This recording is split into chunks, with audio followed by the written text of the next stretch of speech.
golden name? Anyone know about it? It was wood gas. Okay, who answered this? Yes, Sandeep Singh. Okay, that's very good, Sandeep. It was also known as wood gas, and this name was given by President Paul. Okay, now coming to this event. Does anyone know the full form of CCUS about this event?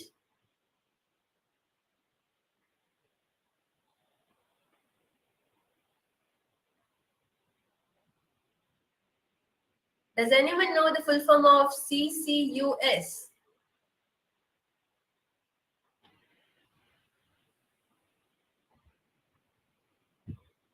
Carbon capture, utilize. Okay, there's some mistake. Anyone else?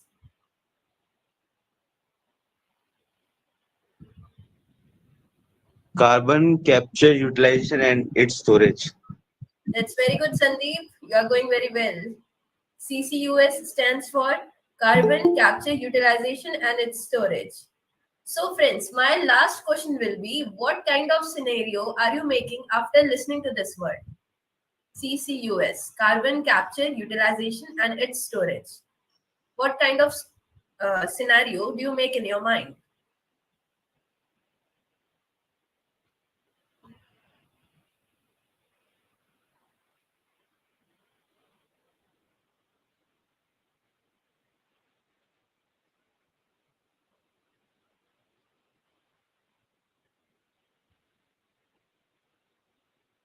It's okay, people. It's okay, audience. So, my friends, I really appreciate all your answers.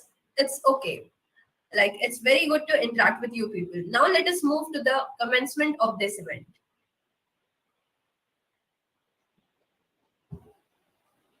So, good evening, everyone. A very warm welcome to everyone present here. At the outset, I, Anshu Ranjan, along with my co-host, Siksha Lahre. on behalf of FIPI IIT as a student chapter, would like to welcome our today's guest, Ms. Sohini Chatterjee. So today, for making our knowledge more wide and taking this amazing webinar on this engrossing topic, we have with us our guest speaker with 3 years of experience in analysis of carbon capturing, utilization, and storage. Most of the participants who have joined us today in this session are first year it is, from not just the petroleum department, but other earth science branches as well. I would request all the attendees to mute themselves. Till then, if you have any queries, you can write it in the chat box or can unmute at the end of the session. Now, getting back to this event, this session is going to be on carbon capture utilization and its storage. Now, taking the interaction ahead, ma'am, we will be more delighted if you could motivate us by your words. The virtual podium is all yours. Thank you so much, Anshu. I hope I'm audible, clear to everyone. Yes, ma'am. So my name is Sohini Chatterjee, and I am a senior CCUS analyst now associated with Rystad Energy. I'm really looking forward to talking to you people about this burning topic that we have is CCUS, because as you know, global warming is real. The climate change is real. We are really struggling to prevent the environment from the degradation to which it is being led because of so much of emissions from different kind of industries to the other kind of power sectors, even the vehicles that are running on the road, which are leading to such high amount of leakage of this greenhouse gas emissions dominated by CO2. So today I will be sharing some insights on what CCUS is, why do we need it, and what is the current status and the upcoming status in the value chain. As Anshu mentioned, you can write as much questions you have on this topic in the chat box, and we can take all of it together towards the end of the session. So I will quickly share my screen, and I hope, just let me know once it's visible.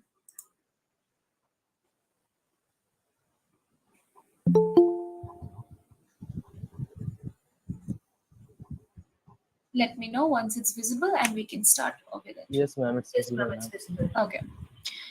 So as the topic suggests, the capturing change, or in the politically uncertain world in which such a new generation topics generally do not have a place of its own, what a role CCUS can play. However, before going into that, I would like to discuss with you the fact that why do we need CCUS? So this is a graphical representations of the historical CO2 emissions in million tons till 2018 across history, 1992 onwards, in the last 20 to 30 years. And most of the emissions that you can see as seen by this legend is led by the energy sector. When I say energy, it is mainly all the sectors which is run by fossil fuels. It can be extractions of hydrocarbons, the LNG facilities which use the hydrocarbons for production of natural gas.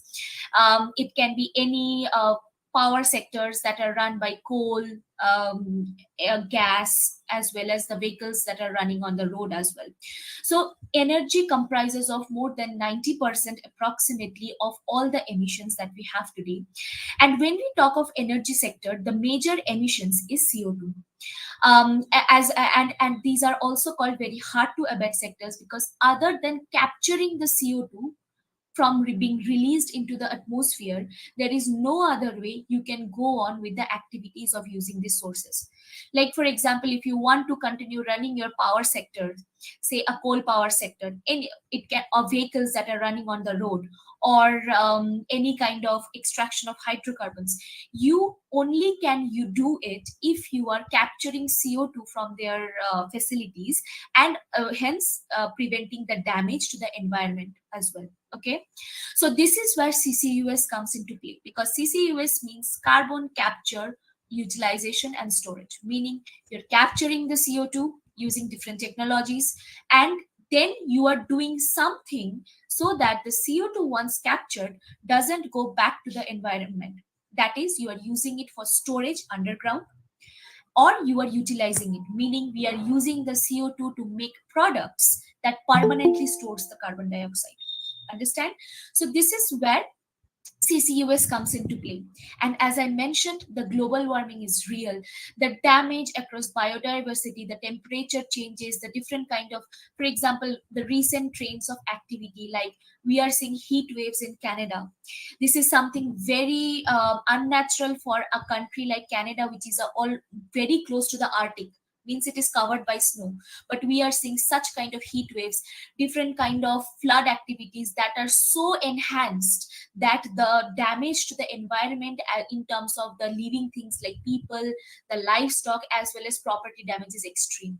The variable temperature change, places which are very high up in the mountains, which generally never saw a temperature greater than 20 degrees Celsius, are actually seeing close to 40 degrees Celsius temperature, which is very, and this is what we are seeing now in 2021. If we continue emitting carbon dioxide from these facilities, then there is no way that there will be a huge mass damage in terms of life as well as property in the next 10 years.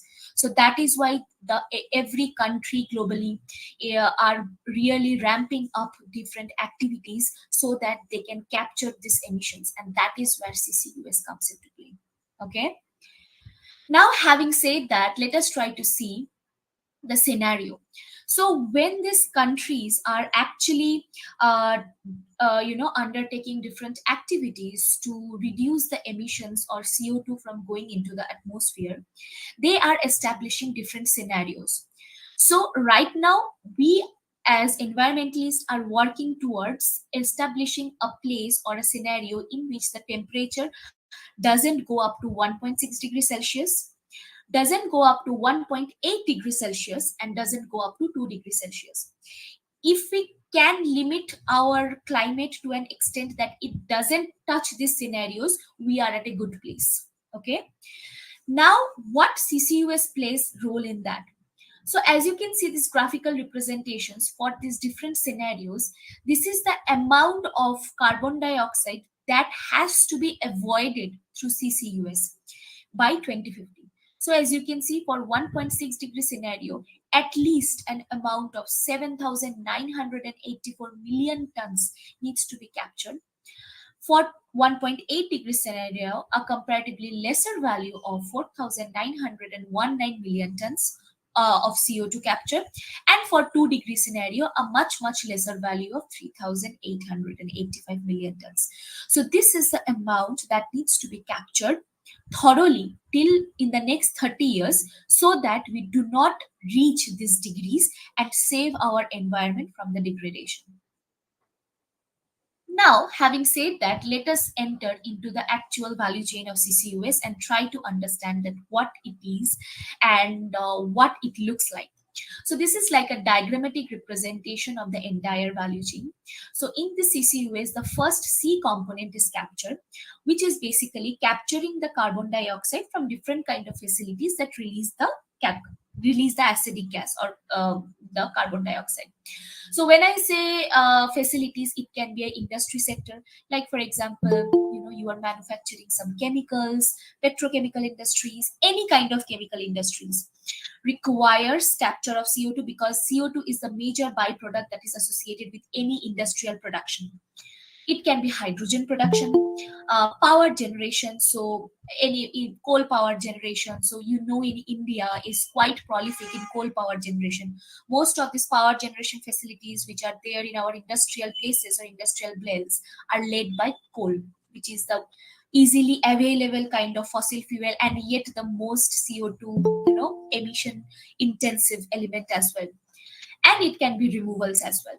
So these are the top kind of facilities that releases carbon dioxide, and there are subcategories within this as well. Now, when I say CO2 capture, so there are different kind of technologies. Like for example, there are solutions like amine solutions or nitrogen intensive solutions or physical absorbance that actually absorbs the CO2 or reacts the CO2 into that solution and finally captures it from the facility. So that is how this technique takes place.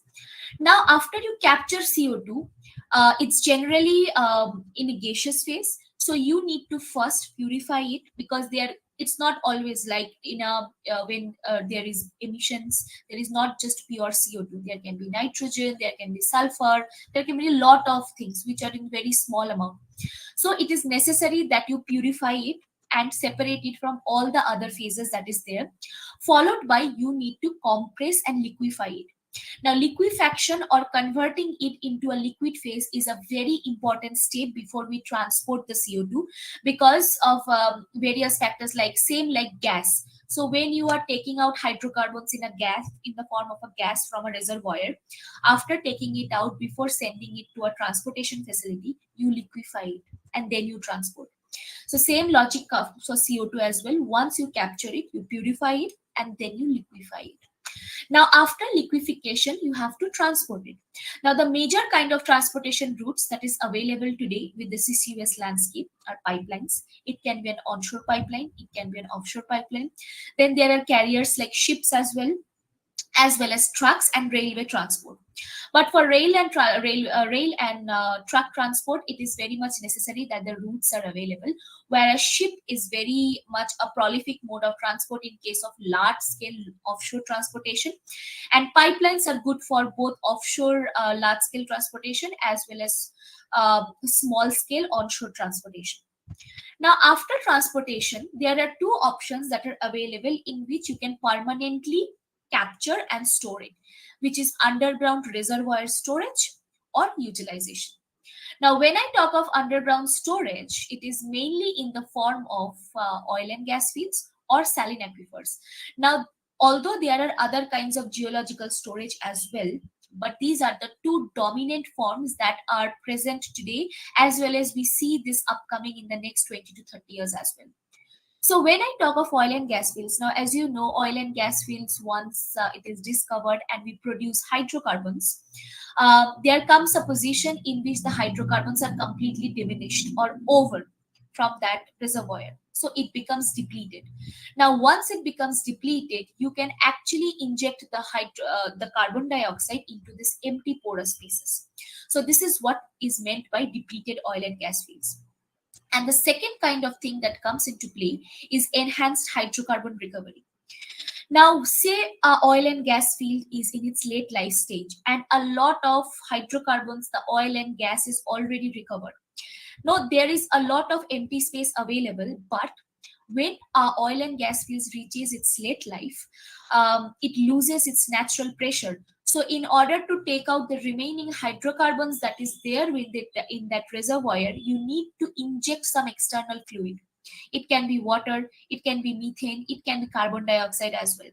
So if you are using carbon dioxide for extraction of hydrocarbons from a reservoir which is in its late life stage, it is called a enhanced hydrocarbon recovery.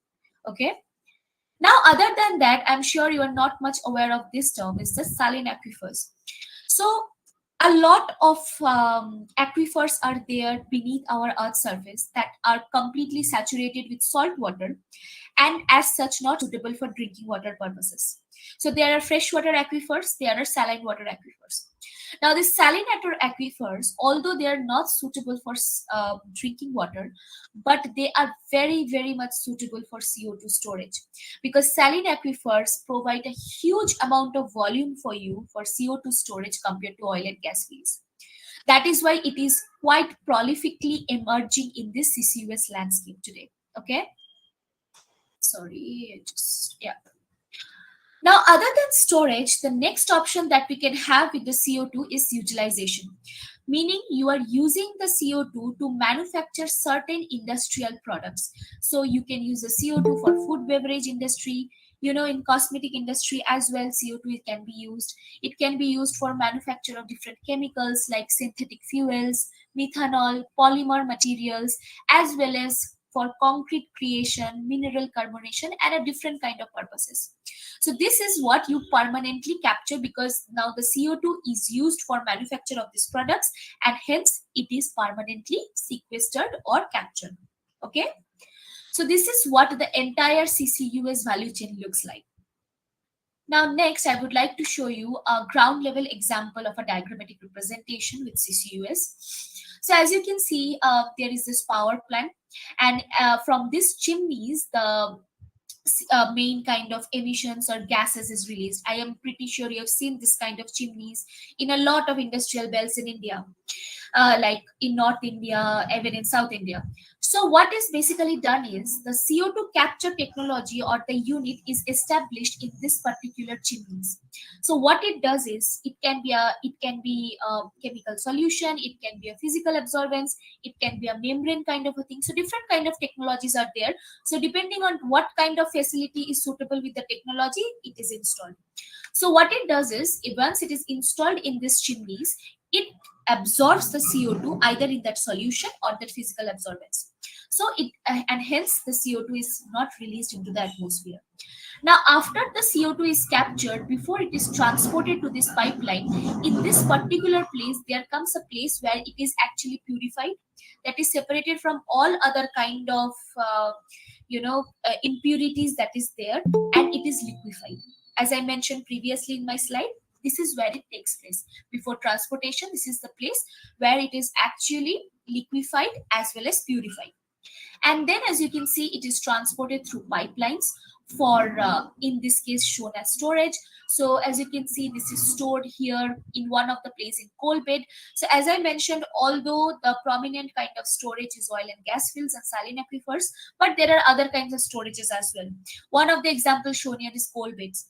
So as you know, there are a lot of coals which cannot be mined in a commercial basis. So these are called unmined coal beds methane seams. Okay. Is there a question? Oh, ma'am. Okay. So yeah. So there are these coal bed things in which you can sequester the CO2. Other than that, as you can see, this is also being captured in a saline aquifer, which is quite extensive as seen here. And then it also goes into salt caverns and reservoirs for enhanced oil recovery purposes. So as I was telling you, so once this CO2 is entered into this reservoir, it generates a natural pressure, and through that natural pressure, the remaining kind of hydrocarbon is produced through this well. Okay. So this is like a diagrammatic representation of what on the ground the CCUS value chain looks like. So the work never stops in capturing the CO2. You finally have to decide what is the end of CO2 as well. So it can go through a storage, underground storage, or it can go through a industry utilization or application. Now next, I wanted to give you a categorization of the types of storage that is available. I have already discussed this, but just to give you an overview. So as I have mentioned to you previously, depleted oil and gas fields, so in which hydrocarbons are completely um, uh, produced, it is completely empty. The porous space are completely devoid of any remaining hydrocarbons, and you can permanently inject the CO2 through these injection wells into these reservoirs. But it is very much necessary that you should have sufficient porosity and permeability in thickness. Generally, a porosity of 10% as well as permeability of 10 millidarcy and above are considered. And also, I have to mention that a depth of minimum of 800 meters is required for sequestering the carbon dioxide permanently in underground reservoirs. So any shallow reservoir like which is present at 500 meters or 400 meters, if you inject carbon dioxide, it will leak completely. It is going to leak out. So 800 meters is a minimum threshold that is maintained, as well as the thickness of the reservoir should be at least 20 meters and above. And but one of the disadvantages depleted oil and gas fields has is that the amount of capacity or amount of CO2 that you can actually store there is quite lesser, because it doesn't, individual reservoirs in oil and gas do not have that much of space. Generally, these pure sandstones and pure carbonates, they have space because of which they are used, but it is much lesser what is actually required to store for a big scale project. Now, the next is the deep saline aquifers. As I mentioned to you, these are salt water or brine water saturated rocks, deep seated, unsuitable for drinking water, but because of its huge space, it is very much suitable for CO2 storage. But one of the disadvantage it has is that it might not have a seal or a trap type, because these are aquifers. So it is not always necessary that it has to have a seal or a trap. Now, as you know, if there is not an external seal or a trap, it generally leads to a leakage. So if a proper saline aquifer is not identified and you are storing carbon dioxide in that, and it doesn't have a sealing mechanism or trapping mechanism, all the CO2 that you have stored there will release. That has happened in a lot of projects as well historically in CCUS landscape, and is one of the precautions that needs to be taken. Now, the third is coal seams. So as I mentioned to you, unmined coal seams, where you can actually not commercially extract the coal bed methane or the CBM. But coal seams have a quite disadvantage is that the space or the amount that you can store is the least among all kind of storage that we have today. In addition to that, this is also a topic that is not quite researched by our researchers and geologists, because of which there is not enough knowledge and information available on them. So that is why this is not kind of a very first option that companies go for when they are actually considering underground storage. And the fourth is enhanced oil recovery, as I mentioned to you, using the CO2 for injecting into that hydrocarbon reservoir to generate the pressure and extracting it. Now, as you can see, in terms of capacity, saline formations or aquifers has the highest amount of capacity, followed by oil and gas reservoir, which also comprises of enhanced hydrocarbon recovery, and third is the coal seams. Okay. Now, next is this is like a visual display of what I have discussed before, is like what happens underground. So as you can see, once you captured the CO2 using similar kind of injection wells which you use in when you want to extract hydrocarbons, you drill these injection wells, but they have to be suitable for CO2 injection, which means the materials as well as the different kind of pressure which you have to maintain in that wells is different for this acidic gas or CO2. So if you are repurposing an existing oil and gas well into a CO2 injection well, you have to repurpose it to make it suitable for that. And then you can inject it to a different kind of like a saline aquifer, where as you can see, this saline aquifer particularly here do not have a trapping mechanism or a sealing mechanism. So how the CO2 is being stored permanently here is through capillary mechanism. So this is also one of the I would say one of the ways in which you can store CO2 in a saline aquifer, if at all it doesn't have a seal and a cap rock, is through capillary action from the existing porous spaces. Now next, as you can see, this is a diagrammatic representation of the enhanced oil recovery, where as you can see, you are injecting CO2 through this well in which the bubbles are shown by blue in color, and then it creates a natural pressure in this reservoir, and once it creates this hydrocarbons, which is shown here through these red dots, are extracted through this other well and then used for production. Now the next is oil and gas fields that is completely devoid of hydrocarbons or a depleted reservoir with a proper sealing and trapping mechanism. So as you can see, you are injecting it here and it occupies the porous spaces here and is completely trapped permanently for the entire life cycle. And then the fourth type is coal bed seams. So here also you are injecting it and it in this empty or devoid porous spaces is getting sequestered. Okay. Any question you have along the way, please write it through and we can take it up towards the end of the session. Now the next that we have is utilization. Now till now I discussed with you about the underground storage, capture and transportation. Now the fourth part is the utilization. So what you are actually doing with the captured CO2 to make industrial products. Now the captured CO2 can be used for manufacture of different kind of products like mineralization, food and agriculture, chemical and plastics, synthetic fuels, refrigerations, and as well as hydrocarbon recovery. But having said that, in today's world, in the CCUS business, the utilization part of things other than enhanced hydrocarbon recovery is quite constricted. Hence, there is not much break-even of CO2 or the commercialization of CO2, which means if you are doing CCUS, it is not going to generate money for you. There is no revenue that is generated much other than enhanced hydrocarbon recovery. Then why is the question, is CCUS still in place? This is because of the climate goals, the company CO2 reduction goals, as well as the different kind of pressure which these governments are getting from different kind of institutions globally, as well as different kind of research organizations that are giving them pressure to reduce the CO2 significantly. That is where the CCUS is coming into place now. And the utilization sector is quite limited. Although we are seeing a lot of companies now that are trialing out different kind of utilization sectors in synthetic fuels, mineralization, refrigeration.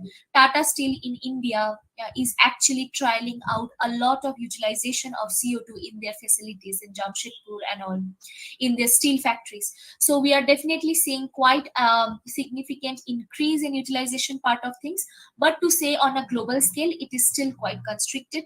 And the main way of the end fate of CO2 is underground storage, which is the key dominant kind that is there in the commercial CCUS landscape. Okay. Now, after covering all the definitions, let me try to show you what is the CCUS market currently looking like. So this is like a map overview of all the commercial CCUS project that is there globally, split by their status, meaning the projects that are planned, which has recently been announced, shown by the green bubbles, abandoned, meaning the projects that have been either completed or suspended or cancelled. Operational are the projects in which the facility is already in progress now, that is, they are already capturing the CO2 or storing it. And then under development, which means the projects that in which the facility construction for installation of the CO2 capture has been started.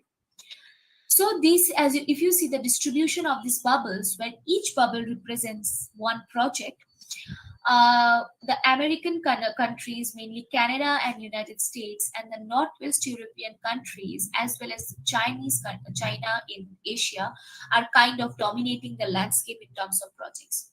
We do not have much projects in Russia, Africa as well as Latin America or South American countries, which are kind of lagging the landscape of CCUS today, but quite an enhancement in the project in the Asia Pacific countries. And as you can see, in India as well, we have quite a number of projects. We have 3 large scale projects here and interestingly, all these 3 projects are utilization projects. That is, they're capturing the CO2 for manufacture of fertilizer, which is kind of an application. So this is quite interesting. But India, even still now, is currently lagging behind the other countries of the world, which have already a huge amount of capacity already in place in terms of CCUS, but definitely quite an increasing landscape for Indian CCUS as well. But currently, it is dominated by US and Europe. Now, if I show you the projects in terms of the capacity, so the amount of CO2 capacity that is captured from these projects, you can see how big is the market going to look like in the next 3 to 4 years. Even till 2020, the market was quite stagnant and quite flattish. And there wasn't much amount of CO2 that was captured from or stored using CCUS, but the momentum has been huge 2021 onwards. And in the next 3 to 4 years, that is 2023 onwards, we are going to see a significant rise, more than 3 to 4 times of what has been already there in as of now. And in terms of capacity as well, it's North America and Europe that is dominating, but a significant pace is there in Australia, Middle East, and Asia as well. And in terms of CO2 source, as I mentioned in my first slide, the most emission intensive sector, which is the energy sector, is going to dominate the landscape in the next few years as well. However, we are going to see a significant uptake in CCUS in the industry sector. So industry can be anything. It can be chemical production. It can be any kind of petrochemicals. It can be any kind of fuels, fertilizers, etc. So that is going to increase significantly in the next 2 to 3 years. However, power sector is still going to be limited. Although power sector requires most amount of CCUS today, but the technology that is required to capture the CO2 from power sector is still very, very immature. Pertaining to that, we are not going to see much increase in CCUS from power sectors, mainly the coal power sectors, and it is going to be dominated, at least in the short term, by energy and industry sector. Okay. Now, next, the last topic that I would like to touch is CCUS commercially viable? Now, as I mentioned to you, the main momentum or the main driver for CCUS today is the climate goals, or the decarbonization goals of the countries and the companies. This technology doesn't generate any revenue as such. So it doesn't generate money for you. So any company will never go to use any technology until and unless it is going to make some profit for him. But right now, if you see this cost time curve, in which the gray line is represented by the cost of CCUS, which is cost of capturing, transportation, as well as storage, minus the utilization, and the blue line is cost of emitting. So in order to implement these climate reduction goals, governments all over the world are implementing something called cost of emitting. So if a company, say a coal power sector in our Delhi belt, and a company say, for example, company A is releasing CO2 by making activities in that coal power sector. So what the governments are doing, like that, if you release CO2 from your sector, you have to pay a fine or a tax to the government. And this is called cost of emitting, which is in the form of carbon tax, and there is a term called ETS.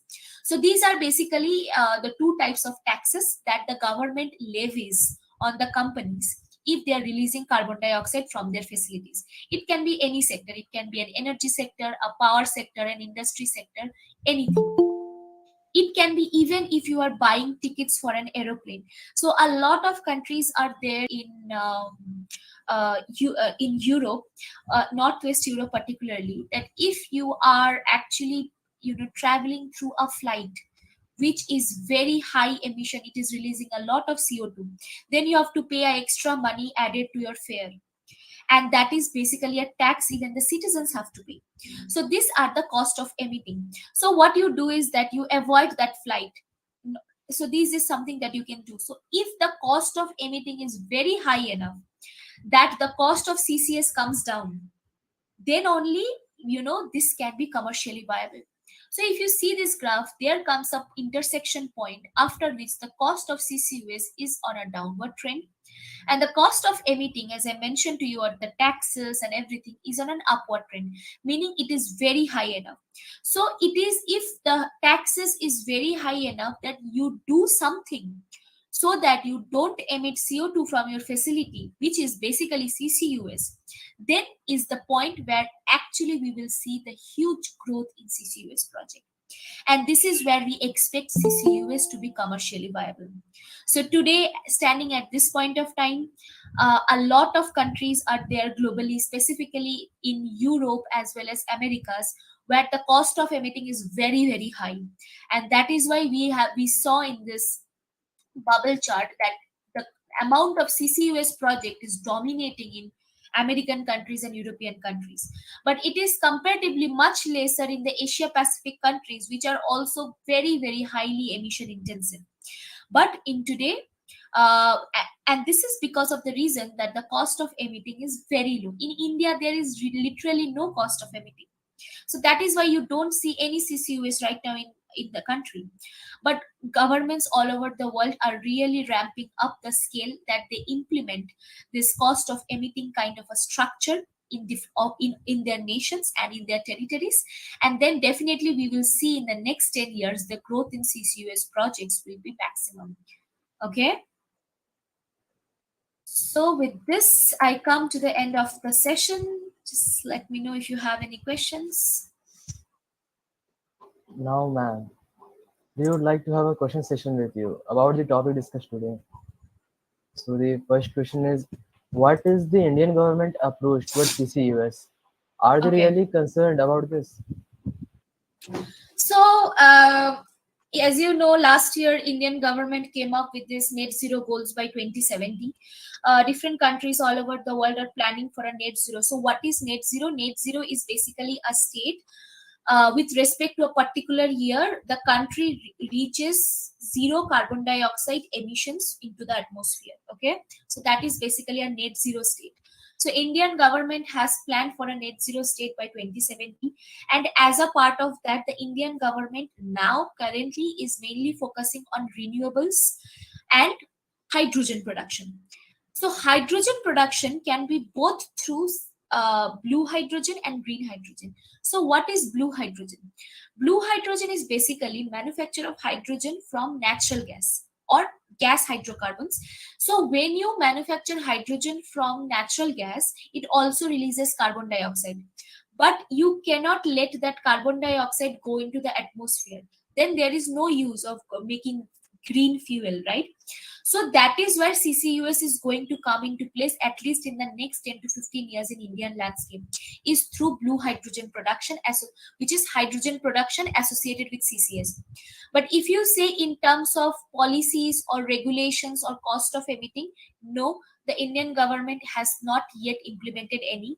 And I would say, given the current state of progress, it is still going to be 10 to 15 years before we actually see some policies and some kind of specific investments coming into Indian landscape that will support CCUS on a large scale like what we are seeing now in Europe and America.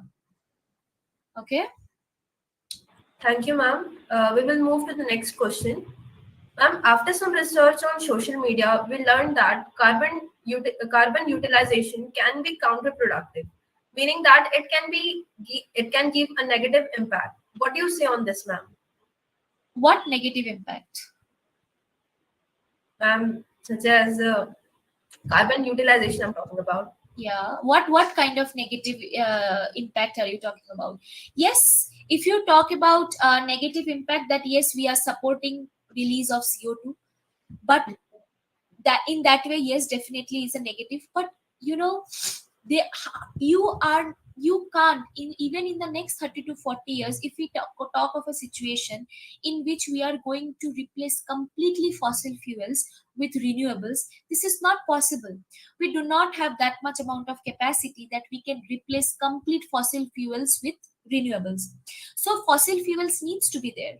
And the second thing is that a lot of these facilities like coal power generation as well as these industries and all have started very in last 2 3 3 years, meaning that they are in their very early life cycle. Now it is completely loss for them to close their facility suddenly, right? So they, and in order for them to continue running their facilities or continue using fossil fuels, if they are doing something that at least they are stopping the CO2 from going into the atmosphere, then we need to consider that, right? So yes, if you talk in terms of environmentalists, they can definitely say that why you are going for storage or utilization. It is going to anyways encourage the companies to go on emitting, releasing CO2 or fossil fuels. But let us face the reality. If I tell you suddenly that, okay, Shiksha, suddenly I am going to bring all the cars you are running on in India. I am going to replace all the cars fuel with renewable power. Do you think it is possible? Do you think we are going to replace everything that is running on fossil fuels today? That Because is not possible, right? because And if we also take if we want to replace renewable sources, if we want to replace the fossil fuels and we want electrical fuel for to run our vehicles, then to run that electricity too we need diesels, and those are fossil fuels, so of course we need that. exactly. So even if you are running, renewable power, the back ends, which we call generally in technical terms scope 3 emissions, which is the indirect emissions from the electricity or the power generation that runs that renewables, that is led by fossil fuels. Yeah. So we can't replace. So that is where CCUS comes into play, that we are at least trying something so that this CO2 doesn't go into the atmosphere. Okay. So Okay. so I would say that yes, this I wouldn't say that utilization, because when I talk of utilization, I am actually completely suppressing the CO2. When you are using this CO2 for methanol production or for fertilizer production, it goes into this chemical and then it is not released. Okay. Because you are not burning it, right? You are just using it, so it's going to be completely stored and sequestered. So I wouldn't say it is not negative. In the era, in the generation we are living today, we need fossil fuels, and to go ahead with that, we need we need CCUS for the environment. So yeah. Thank you, ma'am. Ma'am, we have another question. Suppose in the long term, demand for oil and gas decrease. So at that time, will it be possible to convert the existing oil pipeline to CO2 transport and storage Yeah. pipelines? Yeah, so basically that we are seeing in today, right now in 2021, as well as the upcoming projects. So there are two things. There is called repurposing of pipelines, where you actually convert this gas pipelines and LNG pipelines into CO2 pipelines, or there is called new build pipelines, where you actually from the scratch build these pipelines completely from the starting, suitable for CO2 storage. Now generally companies are going for the first option, where they are repurposing their pipelines for CO2 transport. Why? Because just compared to situation you already have, because you already have a pipeline available, you have every infrastructure available with some kind of modification. So when you are going to convert a gas pipeline into a CO2 pipeline, you have to make some modifications. So for example, you have to convert the material into a carbon steel material or magnesium steel. You have to place dehydrators so that any amount of water which is associated with the CO2 is absorbed. You need to place compressors so that the CO2 pressure at supercritical state or liquid state is maintained. And there are many other kind of modifications that you need to do. So companies are generally preferring going for these modifications and converting these gas pipelines into this actually this abundant gas pipelines, or the pipelines that are no more in use or no will not be in use, as you mentioned, because maybe a field is completely produced and it is empty, so all the infrastructure relating to that are not anymore required, so they can easily repurpose it or remodify it and convert it into a CO2 pipeline. So that, but if you are going for some CCUS projects in some areas which actually do not have any infrastructure, say a very much offshore location of storage or something like that, then you need to go for building one. But repurposing is what that we are seeing quite significantly rising up globally. Does that answer your question? Yes, ma'am. Yes, ma'am. We will move to the next question. Ma'am, in case if any earthquake strikes in a geological location of carbon dioxide storage, what is the potential of carbon dioxide leakage? And we are asking this question with respect to Japan's location, where we record the maximum number of earthquakes every year. Okay, yeah. This is a very interesting question. So, generally, when we talk of CO2 storage site, we have to consider sites that are not close to seismic prone zone and the epicenter. So, this is one of the, I would say, one of the conditions that researchers consider when they are looking for CO2 storage location. Having said that, this doesn't mean that if there is a seismic activity, there will be CO2 leakage. Japan had a very successful CO2 CCS project very recently. You can do a research of its own. The name is Tomakomai CCS project. That was a demonstration project where they actually wanted to test these CO2 storage locations offshore, which were close to the seismic. This is basically close to the Pacific Ring of Fire, meaning very active zone. But it did not leak. It was not a leakage. It was a successful project for multiple years. So what it did was it obviously took a lot of extra care, extra modifications that had to be made so that CO2 was not leaked. So, but generally, if you have an option of going for a seismic prone zone and a seismic free zone, you always go for the latter, because there are a lot of extra artificial modifications that you have to make, which is extra money intensive for you. That's why this is the reason because of which we are not seeing too much of CCS project that are coming up in Japan with storage in Japan. They are going to transport the CO2 through ships to somewhere in Indonesia and other parts of Asia. They're not using storage locations in offshore Japan because of the money intensive part of it is to go. So definitely you can go for a seismic intensive region. We have examples of projects that are successful, but it is a little more money intensive. That is just the disadvantage. So go for a seismic free zone. Thank you, ma'am. And the following Yeah. question is, what are the ways a company makes safe underground storage of the carbon dioxide extracted in this process? Can you repeat the question? What are the ways a company makes safe underground storage of the Okay. carbon dioxide extracted? Okay. So you mean like how the company makes sure that the CO2 is stored and not leaked, right? Yes, ma'am. Yeah. So whenever a company applies for a CCS project and stores, there is something called containment and monitoring. So what it does is, after it stores the CO2 during this monitoring years, which is generally approximately 50 plus years from the point the CO2 has been stored, the first operation year.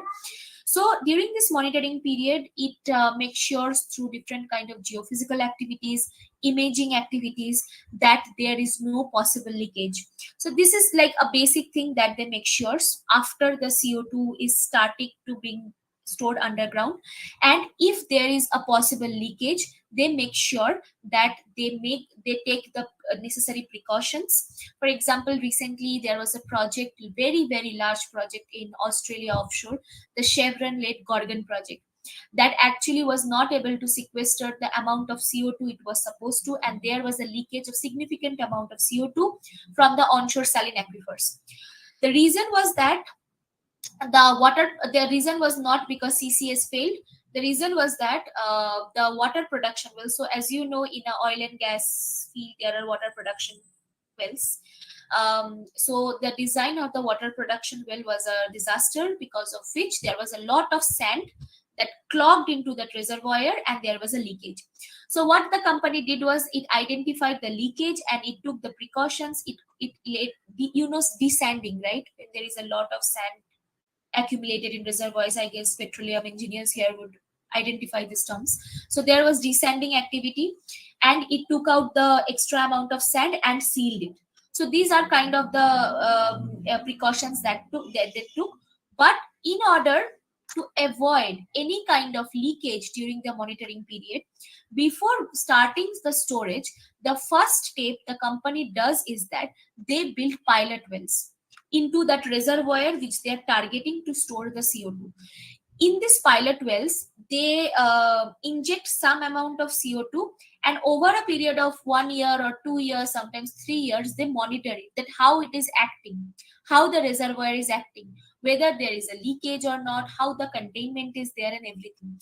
And only once if they are successful in that pilot phase, they actually go into that large scale and commence the large scale CCUS underground storage. So this is the step that every company needs to do today before they actually go for storing this large scale amount of CO2 underground. Yeah. Yes, ma'am. Okay, ma'am. We will move to the next question. Ma'am, in your presentation, we saw that the carbon dioxide is stored underground. So, is it going to affect the soil fertility and groundwater to any extent? And No, if so, then how? no. So for example, yes, of course, if you are drilling an injection well, and the well has a leakage when it is going underground, this kind of technical failures obviously can happen anywhere. But when I talk of a normal situation of CCUS, what it does is when it stores into a reservoir, oil and gas reservoir, it makes sure during this pilot phase, which they do before actually storing the CO2, they identify that whether it has a proper cap or a proper sealing cap, it has a proper trapping mechanism, it has enough porosity, it is not close to a seismically prone zone, which can lead to a lot of fractures or faults and everything. So these are all the kind of precautions that are taken. So when the CO2 is injected underground, in oil and gas reservoirs, it seals within that reservoir, so it travels within that reservoir itself.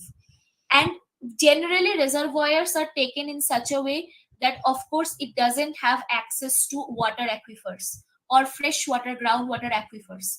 So that is why there is no way it is going to affect the water aquifers, groundwater, or the soil. Now when we talk of saline aquifer, which are basically salt water saturated rocks, not suitable for drinking water. So generally only those salt aquifers or saline aquifers should be considered, that is not connected to fresh water. So because otherwise it can travel to a freshwater source, and then if we take a water from there, it will affect us, right? So only the isolated saline aquifers, which can be continuous throughout a basin but doesn't is not connected to any kind of groundwater aquifer, should be considered. And that is how the CO2 is completely contained within that rock, and it is not affecting the soil organisms as well as the groundwater. Okay. Yes, ma'am. And the next question is, what is the current scenario of CCUS in India? Like, are the bigger companies including this method in their work? And what are the future advancements one can think of in this sector? Future advancement, do you talk of CCUS as a technology or CCUS as a career? As a career, ma'am. Okay. Okay. So as I mentioned, CCUS is a burning topic. I started my career as an oil and gas analyst, researcher. I was a geologist by profession, and but I transitioned into. And if you have knowledge of, it's not necessary you have to have knowledge of oil and gas and reservoirs. Even if you are coming from other background, and if you want, because energy transition is such a broad topic. So in terms of career, a lot of companies in India, which are multinational companies, I am not talking of companies which are like local companies, but as you know, India is a hub of a lot of companies. Even companies like Microsoft or Google are entering the CCUS space, carbon space. So the opportunities are huge. And I would say I work in a consultancy company, but even this mainstream companies, the operator, the industrial companies like Tata Steel and all, are also starting their low carbon business, and they're already establishing their starting, because Tata Steel is a company that is actually going into the CCUS space and one of the very first in India, and they have operations both in India as well as out of India and Europe. So I would say the opportunities are huge and the market is growing at a very significant rate. And in terms of career, I would say this is a sector that is going to boom significantly in the next 10 to 15 years, starting from now. And oil and gas is definitely going to be there. But if you want to enter into something that is going to be a very pivotal future, pivotal option of career in the next few years, in terms of both salary growth as well as um, opportunities, then I would say that energy transition, you can definitely think of energy transition. And when I talk of energy transition, it can be both hydrogen and CCUS. So the market is great, I would say. Even I would say all these consultancies are hiring people in CCUS. So and even the industry companies. So in India itself, I'm not talking of companies abroad, I'm talking of India itself. But you need to be I'm not sure in terms of the companies that come into campusing how much they are recruiting for CCUS, because it's mostly the other things that are there. But in terms of off campusing, it's great, I would say. I myself have seen a lot of opportunities coming out. So there are a lot. Just keep your eyes open and be active on LinkedIn, because that is the place, is the best place which can fetch you a very good job in this thing. Yeah. Thank you. Yes, ma'am. Ma'am, we will move to the next question. Ma'am, is carbon capture storage similar to carbon sequestration, or is there any Yeah, difference? it's same. Sequestration and storage are synonyms. They're same terms. Okay, ma'am. We have our last question. What are the technical and environmental changes faced by CCUS? When I say of technical, see, right, like with every new technology that is in the market, until the maturity takes time. Same with CCUS, although CCUS is a technology that has been there in the market for 30 years now, but the maturity in terms of global presence, the number of facilities have been much low. I showed you the graphical representation of how the capacity was mostly flattish till 2020, and it's just in the next 2 to 3 years, which is in the future, that it is going to ramp up. So if you see that statistics, you can understand that it is in a very early stage. And like with any technology, like with any other technology, CCUS has its own share of challenges when we talk about mainly the CO2 capture. So all these equipments that are capturing the CO2 can be sometimes flawed, can be sometimes leads to leakage. They needs to be actually studied, and over time, and more researched, and more which can actually reduce down the risk. So that is one of the challenges. And second is definitely underground storage.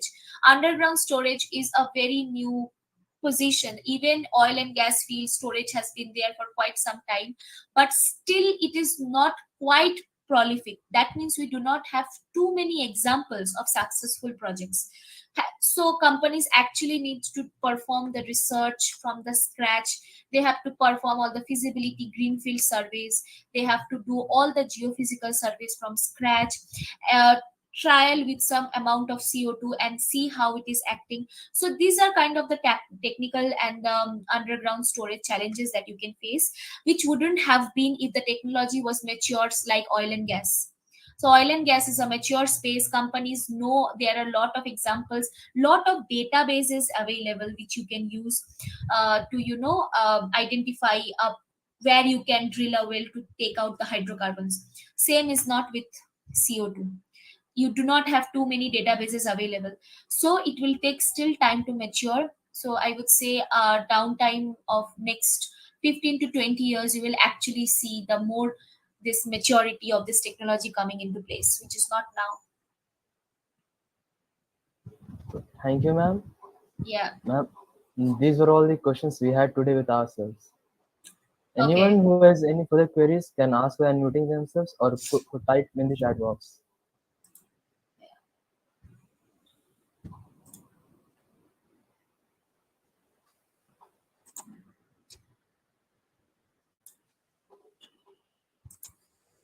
I will just take a